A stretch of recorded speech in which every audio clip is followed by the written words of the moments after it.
Hello everyone, कैसे हैं आप लोग। तो आई होप आपने इससे पहले वाला वीडियो देखा होगा जिसमें हमने नया चैप्टर स्टार्ट किया था, square and square root, and आपको आई होप क्लियर भी हुआ होगा।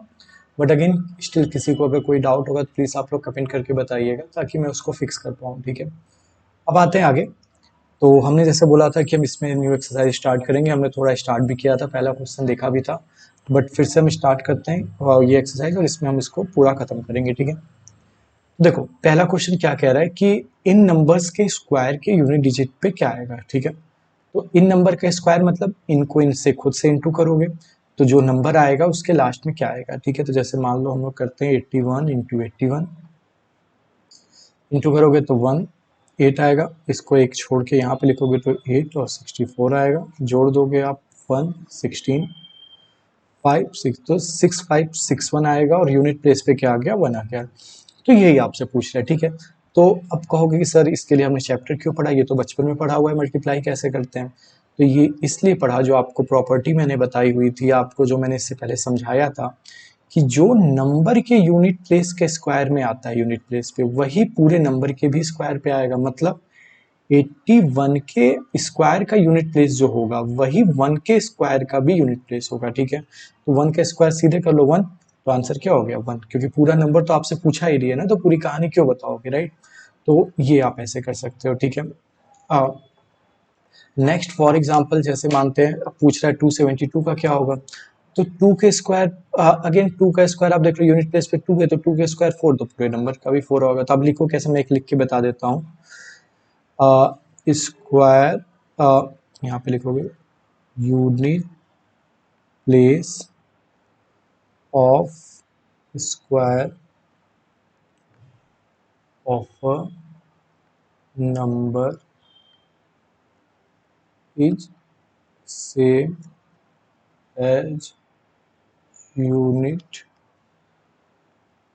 प्लेस ऑफ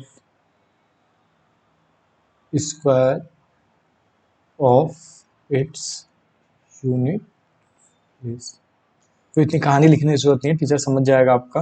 कहने का मतलब यही है कि जो नंबर के यूनिट प्लेस पे जो है उसके स्क्वायर में जो आता है वही इसके भी स्क्वायर में आता है। ठीक है, तो इतना ही था।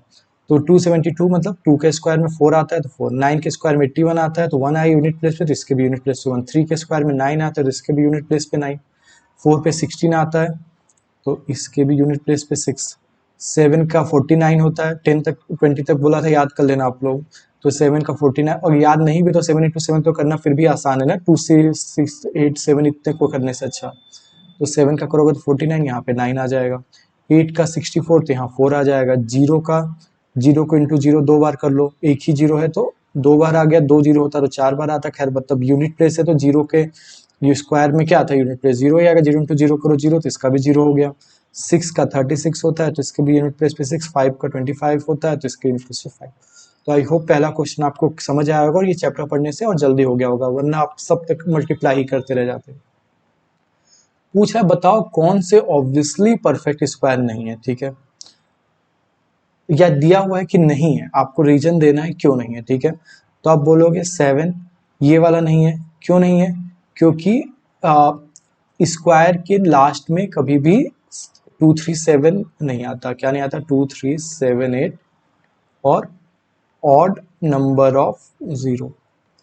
तो यही दे दो, यही रीजन आप सब में लिखते जाओ। इसके लास्ट में 7 है तो ये है, क्योंकि 7 कभी भी यूनिट प्लेस पे नहीं आता, 3 नहीं आता, यही बस आपको सब में यही रीजन लिखना है। ठीक है, रीजन क्या लिखोगे, because it has 7 at the unit place, it has the 3 at the unit place, it has 8 at the unit place, it has 2 at the unit place, it has odd number of zeros at unit place, it has 2 at the unit place, it has odd number of 0 at 0। ठीक है, देखो यहाँ पे सारे zero नहीं count करते हैं, last वाले जीरोस। ठीक है, तो ऑड है मतलब 1। ठीक है, आई होप ये क्वेश्चन समझ आया होगा, बहुत सिंपल है। नेक्स्ट आते हैं क्वेश्चन नंबर 3 पे। पूछ रहा है किसका स्क्वायर ऑड होगा। ठीक है, अच्छा ऑड और इवन कैसे पता चलता है, ध्यान समझना। देखो अगेन ये बच्चों का सवाल है, मल्टीप्लाई कर दो आ जाएगा नंबर, देख लेना लास्ट में क्या है, उससे पता चल जाएगा यूनिट ऑड है या इवन। ठीक है, कोई नंबर ऑड और इवन कैसे होता है, राइट, लास्ट डिजिट से तो सिर्फ पता चलता है। अब जैसे ये देखो इसमें सब ऑड नंबर्स हैं, लेकिन ये नंबर क्या है, इवन, क्योंकि इसके लास्ट में 2 है, तो हमें बाकी सबसे थोड़ी मतलब होता है, हमें तो लास्ट होता है। तो अगर तुमसे कोई पूछ रहा है कि कौन सा नंबर ऑड है, तो आप देख लो इसके कौन सा नंबर नहीं, कौन से नंबर का स्क्वायर, तो आप देख लो इनके स्क्वायर की यूनिट प्लेस पे क्या आएगा, तो यूनिट प्लेस पे जो आएगा उसी से आपको पता चल जाएगा किस नंबर की यूनिट स्क्वायर की यूनिट प्लेस पे क्या आएगा, और उसी से आपको पता चल जाएगा इसका स्क्वायर ऑड है या इवन। तो 43 का लिखोगे unit place of square of, ये पहला है 431 इक्वल टू क्या होगा, 1 का square equal to 1, so hence square of 431 is odd. समझ आया। 6 का, इसका स्क्वायर अगर करोगे तो इसका स्क्वायर करके देख लो, 6 का 36 तो इसके लास्ट में 6 आएगा, तो ये इवन हो गया, तो ये ऑड नहीं हुआ। 9 का करो, 9 का 81 आता है, मतलब लास्ट में 1 आ गया, तो ये भी ऑड हो गया। इसका 4 का 16 आता है, लास्ट में 6 आएगी, भी नहीं हुआ। क्लियर हुआ, ये समझ आ रहा है ना आपको, ये सब आप पहले भी कर सकते हो, ये भूल भी जाओ ट्रिक तो एग्जाम में मल्टीप्लाई करके कर लेना, क्वेश्चन पर कर लेना, ठीक है। बट यहाँ पे हमने ये चीजें पढ़ ली है तो ये हमारे लिए थोड़ा आसान हो जा रहा है, ठीक है। ये देखो, देखो ये सब पैटर्न याद करने के चाहिए, जैसे वहां देखो हमने क्या देखा था, 111 इनका देखा था, यहाँ पे किसी नए नंबर का इनको कोई सीरीज दिख गई, तो हम सारा थोड़ी याद करने जाएंगे, ठीक है। तो हमें बस क्या करना है कि ये पैटर्न इन्होंने दिया, इसको देख के रख लो, बस क्वेश्चन सॉल्व कर लो, ठीक है। बाकी कुछ हो इसको याद करने की जरूरत नहीं। देखो क्या पैटर्न है, देखो जब 2 बार 1 था 121 आया था, चलो ठीक है।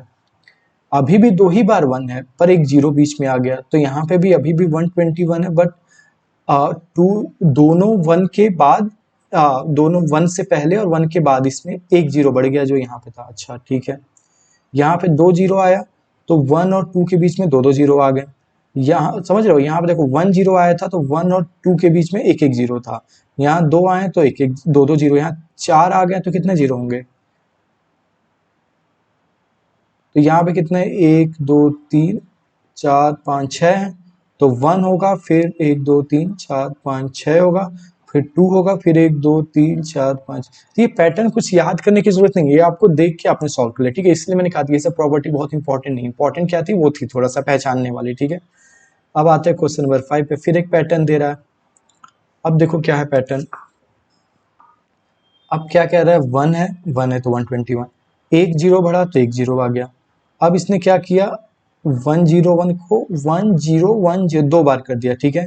तो इन्होंने क्या किया, 1 2 3 हो गया, फिर 3 2 1 हो गया, मतलब समझ रहे हो कि जितने 1 थे उतने तक तो नंबर बढ़ा 1 2 3, और जितने जीरो थे, जीरो का फर्क आई गेस नहीं पड़ रहा है, वो बस सबके बीच में एक एक जीरो आता जा रहा है। देखो यहाँ एक ही जीरो था, तो यहाँ 2 था, मान लो 2 बार 1 थे, तो ये 1 से 2 तक बढ़ा फिर घट गया, ठीक है। यहाँ 3 हुए तो 3 तक बढ़ा फिर घट गया, और सबके बीच एक एक जीरो आ रहा है, तो ये पैटर्न फॉलो हो रहा है, ठीक है। तो ये देखो कितने 1 है, 1 2 3 4, तो ये आपका 4 तक जाएगा, 1 2 3 4 3 2 1, फिर सबके बीच में आपका जीरो आ जाएगा, समझ में आया। तो ये आपका इसका स्क्वायर हुआ, ठीक है। अब यहाँ देखो क्या है, ये 5 तक गया हुआ है, समझ रहे हो, तो यहाँ पे कितने 1 होंगे, 5 होंगे, 1 2 3 4, ठीक है, और सबके बीच में एक एक जीरो होगा जैसे ऊपर था। ये इसका, इसी को उल्टा कर लो, यहाँ देखो 5 1 थे तो ये 5 तक जाएगा और फिर घट के नीचे आएगा और सबके बीच में जीरो आ जाएगा, ठीक है। समझ आया, पैटर्न समझ में आ रहा है। तो इसमें बस पैटर्न आपको समझना है, बाकी ये पैटर्न कौन सा है इससे कोई मतलब नहीं, एग्जाम में कोई पूछेगा नहीं पैटर्न आपसे। अब आते हैं क्वेश्चन नंबर पे, कह रहा है कि बिना इनको ऐड किए बताओ क्या आएगा, ठीक है। तो ऑड नंबर के ऐड को देखते एक प्रॉपर्टी याद है कि जितने ऑड नंबर को जोड़ोगे वो उतने ही उसी नंबर का स्क्वायर होता है। तो यहाँ कितने ऑड नंबर को जोड़े हो, 1 2 3, लिख एग्जाम में कैसे लिखोगे, ये ऐसे, sum of n odd numbers is, देखिए एक चीज मैं थोड़ा सा बता दूं, आइडली मैं ट्राई करता हूँ कि मैं प्रॉपर आंसर आपको लिखवाऊं, क्योंकि आपको एग्जाम में लिखना भी होता है, बट मेरा फोकस थोड़ा सा समझाने पे ज़्यादा होता है, क्योंकि मुझे लगता है लिख, और बट बहुत से बच्चे ऐसे होते हैं जिनको यही चाहता है कि कॉपी में बस सब चीज़ें उतार दी जाए ताकि मैं एज इट इज़ एग्जाम में लिख दूं, तो मेरा थोड़ा सा वो नहीं होता है, मैं वैसे नहीं पढ़ाता हूँ। तो मे बी आपको अगर ये चीज़ आप चाहते हो मैं और डिटेल में लिखाऊं तो मैं और लिखा दूंगा, बट मेरा मेन फोकस यही होता है कि आपको चीज़ें समझ में आए कि क्या हो रहा है, ना कि क्या हुआ है वो समझ के जाके लिखते, ठीक है। तो इसलिए मैं ज़्यादा लिखने पे फोकस ना करके समझाने पे फोकस करता हूँ, ठीक है। तो आप यहाँ लिख सकते हो sum of n odd numbers equal to n square, यही तो पढ़े थे कि जितने ऑड नंबर को जोड़ोगे उतने का स्क्वायर के बराबर आता है। तो यहाँ कितने को जोड़ो, 5 को जोड़ो तो किसके बराबर आएगा, 5 के स्क्वायर मतलब इसका सम अपने आप क्या आ गया 25, आपको जोड़ना नहीं पड़ा, जोड़ भी लो, 9 7 16, 16 5 21, 21 3 24, 24 1 25, क्लियर हुआ। यहाँ पे कितने को जोड़ो, 1 2 3 4 5 6 7 8 9 10 को जोड़ रहे हो तो सेम चीज ऊपर लिख दोगे और 10 का स्क्वायर क्या आ जाएगा 100, तो ये आपका कितने के बराबर हो गया 100 के। तीसरे में 1 2 10 तक तो यही आ गया था, 11 12 और जोड़ दिए तो 12 के स्क्वायर 20 तक याद किए रहोगे तो रटा रहेगा 144, 20 तक याद कर लेना, ये कैलकुलेशन में बहुत हेल्प करेगा आगे चल के, ठीक है। अब आते हैं क्वेश्चन नंबर 8 पे। बोल रहा है कि 49 को 7 ऑड नंबर्स के उसमें कर दो, तो भाई कर दो 7 ऑड नंबर, क्या करोगे 49 वैसे भी 7 का स्क्वायर नहीं भी लिखा होता सम ऑफ 7 ऑड नंबर तो भी आप कर देते, 49 7 का स्क्वायर होता तो 7 ही ऑड नंबर को जोड़ के आया होगा, तो जोड़ दो 5 7 9 11 प्लस 13 कितने हो गए 3 3 6 7 हो गए, क्लियर हुआ। फिर बोला 121 को 11 में जोड़ दो, तो ऐसे ही आप 121 का भी कर लो, यहाँ 7 तक हो ही गया तो 4 और बढ़ा लो, क्लियर हुआ। आई होप ये आपको समझ आ रहा होगा। ये एक्सरसाइज का लास्ट क्वेश्चन है, पूछ रहा है कि बताओ इनके स्क्वायर्स के बीच में कितने नॉन स्क्वायर होंगे। मैंने एक प्रॉपर्टी बताई थी, मैंने बोला था बहुत इंपॉर्टेंट नहीं, इसके अलावा कहीं यूज नहीं होगा, बट आपको फिर भी याद होगा कि दो अच्छा एक चीज मैं आपको छोटा सा बताऊं, कभी कभी बच्चे फॉर्मूला भूल जाते हैं, मैं भी भूल जाता हूँ, तो मैं सोचता हूँ कि इतने अच्छे से पढ़े रहो ना कि फॉर्मूला खुद बना लो। जैसे फॉर एग्जांपल अब बच्चा भूल गया कि यार क्या बताया था सर ने, छोटे वाले को 2 से इंटू करना होता था या बड़े वाले को कैसे, तो अब ये चेक कर लो ना, एक छोटा सा नंबर ले लो 3 और 4 ले लो कि अब खुद टेस्ट कर लो, 3 का स्क्वायर कितना होता है 9, 4 का कितना होता है 16, इनके बीच में कितने नंबर आए 10 11 12 13 14 15 16, कितने आए 14 15 तक, 3 थी 6, अच्छा 6 आया मतलब छोटे वाले का, तो इससे आपको फॉर्मूला याद भी आ जाएगा। तो अगर आप समझे रहोगे ना तो कुछ भूलोगे तो 50 तरीके दिमाग में आएंगे चीजें करने, तो ये बहुत इंपॉर्टेंट है। कभी भी कुछ लगाया करो तो छोटे नंबर पे करके थोड़ा रिकॉल कर लिया करो। अब जैसे इसमें क्या हुआ, दो कंसेक्यूटिव नंबर्स के बीच में क्या होता था छोटे वाले का ट्वाइस, राइट, यही बताया था मैंने।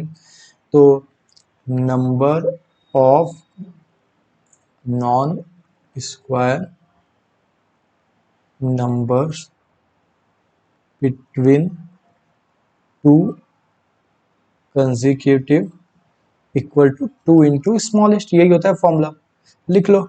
इस वाले में क्या हो जाएगा 2 इंटू 12 यानी 24 होंगे, इस वाले में 50 होंगे, इस वाले में 98 के इंटू कर दो 198, ठीक है, समझ आया। तो आई होप ये एक्सरसाइज आपको समझ आई हो, बहुत छोटी एक्सरसाइज। देखिए मैं हमेशा ये ट्राई करता हूँ कि आपको पढ़ाते टाइम ही सब समझा दूं कि एक्सरसाइज जब आप करने आओ तो कुछ नया ना लगे, ठीक है। तो इसमें भी आपको कुछ नया नहीं लगा होगा, बहुत सिंपल लगा होगा, बट इससे पहले वाला वीडियो अगर देखोगे तो ये और ज़्यादा सिंपल लगेगा, ठीक है। तो अभी के लिए इतना ही, मिलते हैं नेक्स्ट वीडियो में, थैंक यू।